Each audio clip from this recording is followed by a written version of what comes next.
que vous avez encouragé cela, et même maintenant, là, s'il fallait reprendre juste cet instant-là de votre vie de ministre chargé de la communication et en même temps conseiller, vous aurez encouragé cela parce que c'est républicain. Tout ce qui est du bon côté de l'histoire renforce le pacte républicain. Je suis un partisan de cela. Merci. Pour vous, est-ce que cela était du bon côté de l'histoire? Absolument. Merci. Merci bien. Alors, on va avancer. Monsieur Thibou, dites-moi,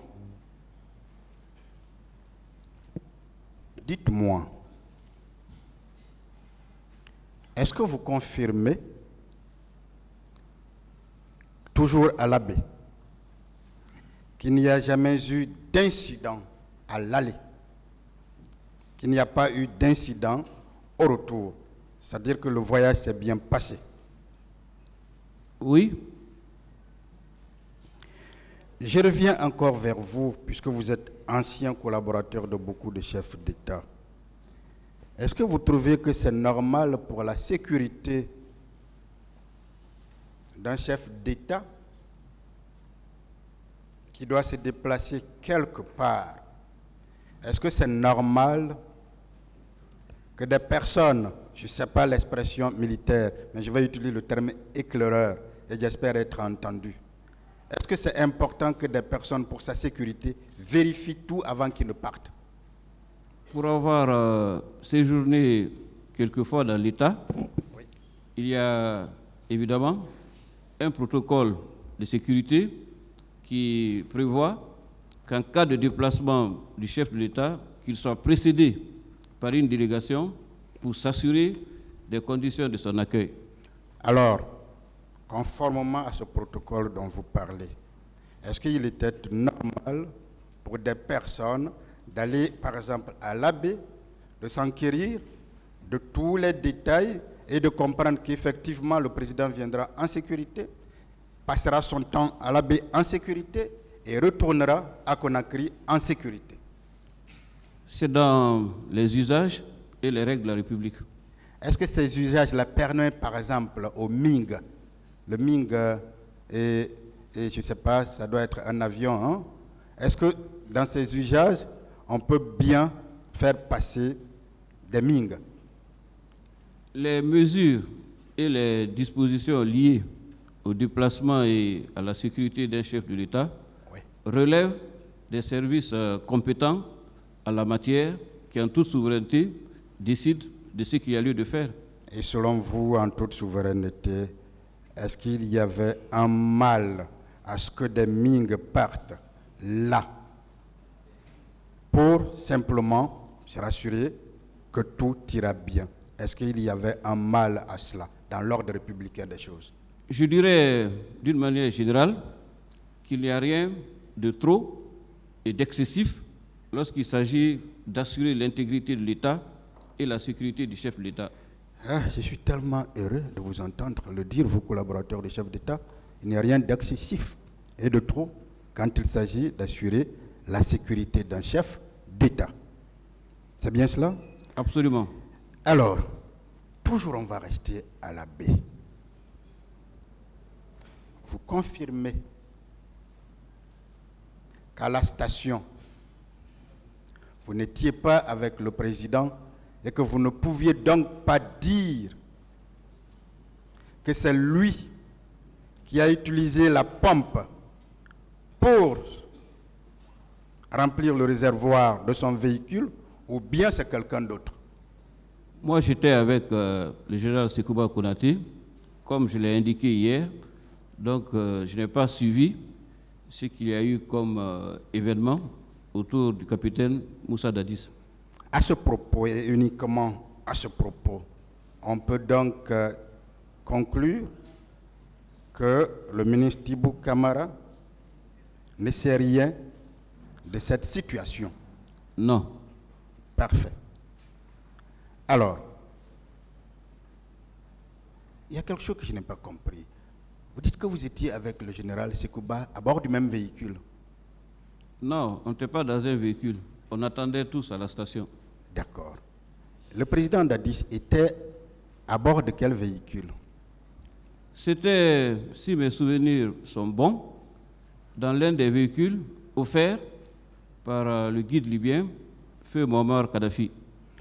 Est-ce qu'il était à bord du même véhicule que le président Dadis?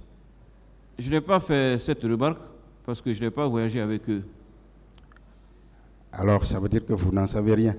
Vous ne saviez pas qu'ils étaient ensemble ou ils n'étaient pas ensemble? Non, je n'ai pas fait le voyage avec eux. Donc, je ne sais pas dans quelles conditions ils ont pu voyager. D'accord.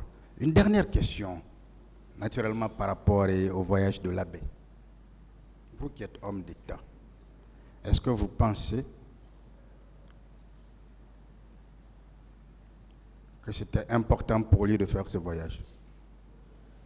Pour les raisons qu'il a évoquées et invoquées, je pense que c'était un voyage opportun.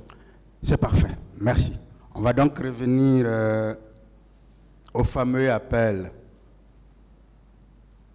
ce que le parquet considérait comme un trophée.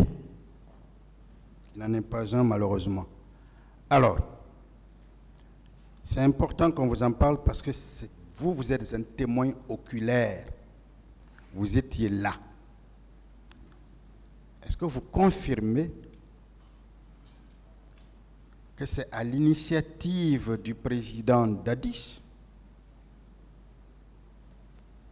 que M. Sidya Touré a été appelé à l'aide de votre téléphone? Oui. Est-ce que vous confirmez qu'il y a eu, dans les discussions, 2 appels ayant permis aux 2 hommes de discuter? Oui. Est-ce que vous confirmez qu'après, il y a eu d'autres appels qui n'ont pas été répondus? Oui. Est-ce que vous confirmez après qu'il y a eu d'autres appels, mais que le téléphone était éteint? Oui. Est-ce que vous confirmez aussi, indépendamment de M. Sidya Touré, et donc en dehors de lui, toujours avec votre téléphone, le président a cherché à joindre les autres leaders politiques, le président Dadis? Oui. Est-ce que vous confirmez que là encore, les téléphones étaient éteints ou alors ne sont pas passés? Ce n'est pas passé. Monsieur le ministre, avant du contenu de cet appel, vous qui avez, je le dirai jusqu'à la fin, hein, vous qui avez fréquenté beaucoup de chefs d'État, si on devrait vous parler de bonne foi ou de mauvaise foi, est-ce que le président Dadis, à ce moment-là, en prenant l'initiative d'appeler, était de bonne foi? Bien sûr. D'accord. Est-ce que le fait pour les leaders politiques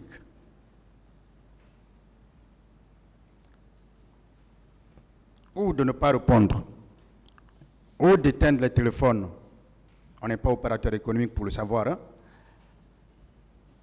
Est-ce que vous pensez que cela peut être constitutif de mauvaise foi? Je préfère ne pas donner de réponse à cette question. Il n'y a aucun souci, on va avancer. Alors, vous savez, hier vous avez parlé de plaidoyer que le président a fait au leader politique, M. Sidya Touré. Vous le confirmez aujourd'hui? Oui.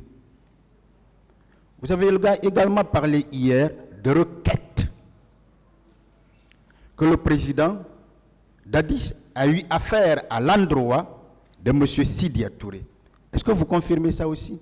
Oui, maître. Vous avez hier également parlé de civilité.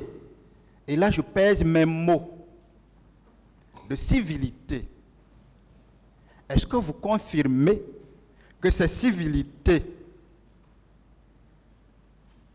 ont été faites par le président Dadi, chef de l'État à l'époque des faits, à l'endroit de M. Sidia Touré? Oui.